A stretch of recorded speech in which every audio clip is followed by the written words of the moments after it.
जय श्री राम दोस्तों, स्वागत है आप सभी का सनातन धर्म यात्रा में। दोस्तों, पिछले वीडियो में आपने श्रीमद् भगवद गीता के 8 अध्यायों को सुना और समझा। अब आइए चलते हैं श्रीमद् भगवद गीता के 9वें अध्याय पर।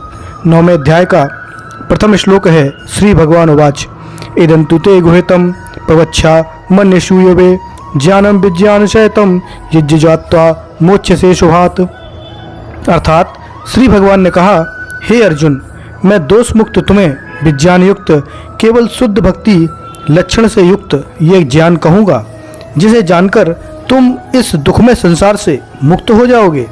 उसके बाद दूसरा श्लोक है राजविद्या राजगुहम पवित्र मिदमुत्तम प्रत्यक्षावगम धर्म्यम सुखम कर तुमभ्यम। अर्थात यह ज्ञान सभी विद्याओं का राजा, गोपनीय विषयों का राजा, अतिशय पवित्र, प्रत्यक्ष, अनुभव योग्य, धर्मसंगत, बिना कष्ट के साधित होने योग्य और सनातन है। उसके बाद तीसरा श्लोक है अश्रद्धाना पुरुषा धर्माश्य परंतप अप्राप्य माम निर्वंते मृत्यु संसार वर्तमनि। अर्थात हे परंतप, मेरी भक्ति रूप इस धर्म के प्रति श्रद्धा विहीन व्यक्तिगण मुझे प्राप्त न होकर मृत्यु युक्त संसार पथ में भ्रमण करते रहते हैं। उसके बाद चौथा श्लोक है मया तत्मिदं सर्वं जगद व्यक्त मूर्तिना मस्थानि सर्वभूतानि ना चाहम तेव उपस्थिता। अर्थात इंद्रियातीत मेरी मूर्ति द्वारा यह संपूर्ण जगत व्याप्त है तथा समस्त भूत मुझमें अवस्थित हैं, किंतु मैं उनमें अवस्थित नहीं हूँ। उसके बाद पांचवा श्लोक है नाचा मस्थानि भूतानि पश्चिमे योग में वैश्रम भूतवृन्न चा भूतस्थो ममात्मा भूत भावना। अर्थात मेरे असाधारण योग ऐश्वर्य को देखो, भूत समूह मुझमें अवस्थित भी नहीं है। यद्यपि मेरा स्वरूप भूत धारक तथा भूत पालक का है, तथापि मैं उनमें अवस्थित नहीं हूँ। उसके बाद छठवां श्लोक है यथा का स्थितो नित्यम वायु शर्वन्न गोवहान तथा सर्वाणि भूतानि मत्स्था नीत्युपराध है।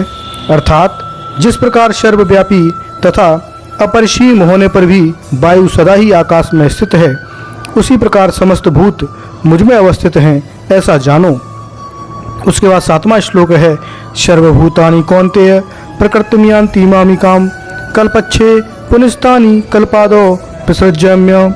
अर्थात हे कौन्तेय, प्रलय काल में समस्त भूत मेरी प्रकृति में लीन हो जाते हैं तथा सृष्टि काल में मैं उन सभी का विशेष भाव से सृजन करता हूँ। उसके बाद आठवां श्लोक है प्रकृतिम स्वाम वष्टभ्य वृषामि पुनः पुनः भूतग्रामीमं कृष्णमं वशम प्रकृते वर्षात। अर्थात अपनी त्रिगुणात्मिकता प्रकृति का आश्रय कर मैं प्राचीन स्वभाववश कर्मादि के परंतर इस समग्र भूत समूह की पुनः पुनः सृष्टि करता हूँ।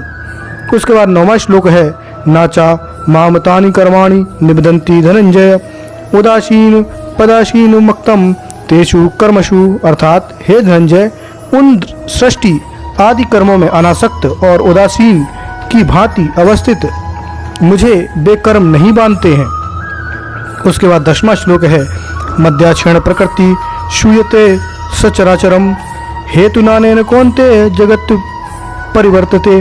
अर्थात हे कौन्तेय, मेरी अध्यक्षता में बहिरंगा प्रकृति यह माया शक्ति चर अचर सहित संपूर्ण जगत को प्रसव करती है। इसी कारण से यह जगत पुनः पुनः परिवर्तित उत्पन्न होता रहता है।